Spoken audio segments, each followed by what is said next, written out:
Mentally, I'm 1,000 times better than what I was like before I got sick, because I know what it's like to not have anything in terms of movement, in terms of life. I never used to appreciate the things that I used to have, and I'm still in a wheelchair. I'm still not physically okay.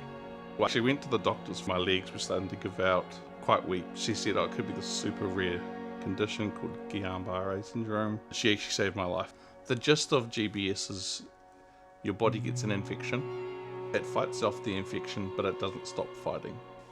Within an hour, I lost the function of my legs, which was terrifying. And then the doctor said they'd have to put me to sleep. And I woke up 3 weeks later. I was in a coma. I was ventilated from my neck. I only moved my eyes at that point. They physically had to open my eyelids and close my eyelids. It was so painful, kind of like someone having a scalpel and running the scalpel through your body. The most traumatic part is not being able to move, not being able to speak, and you're seeing inside of an ICU ward, people come in and out, they're dying right next to you. You're hearing the sounds of people dying. I got the appreciation for my condition. I wasn't that bad off.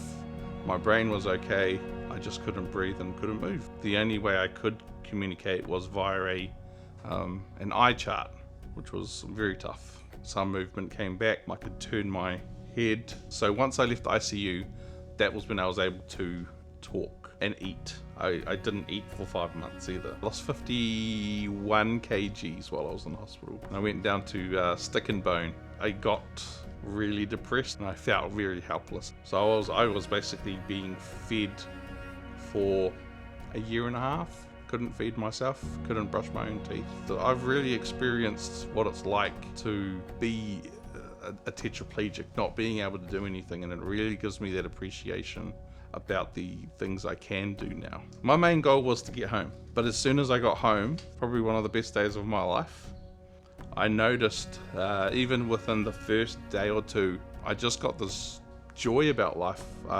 this happiness that I hadn't had for a year. So it was 11 months from when I was in hospital. I put my own exercise routine in place. We got ankle weights, so 1 kg ankle weights, and we'd tie them to my wrist. And while I was lying in bed, we'd try to lift them up. I had to do something. I wasn't going to just lie in bed. I think my first milestone was being able to roll over. I know it sounds like rolling over, but I hadn't been able to roll over for over a year. I had to physically get people to roll me over. And there was many milestones after that. Because I couldn't use my arms or my hands, I started using a computer with my eyes. And so we got a special laptop that detects your eyes. Over the course of the last 2 years now, I taught myself how to write code, and I can build apps now. So I actually just recently built an app for the local gym. When I first started swimming, I still couldn't use my wrists. I was really scared of drowning, don't get me wrong, but it was one of the best experiences, because going from sitting in a wheelchair all day to being able to effectively go completely straight and being able to move with the water, it was one of the best feelings ever. My physio that I've got now, he is the most amazing physio anyone could ever ask for. He actually had Guillain-Barré syndrome twice.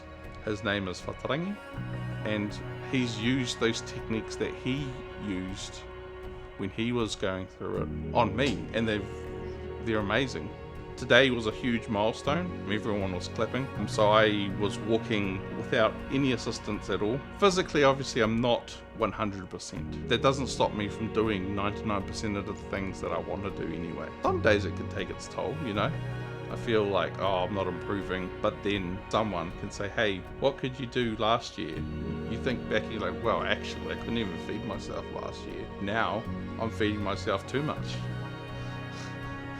People that have never had GBS or any type of health medical issue, and I think it's really important, is that appreciate what you have now, because you don't know when you're going to lose it all.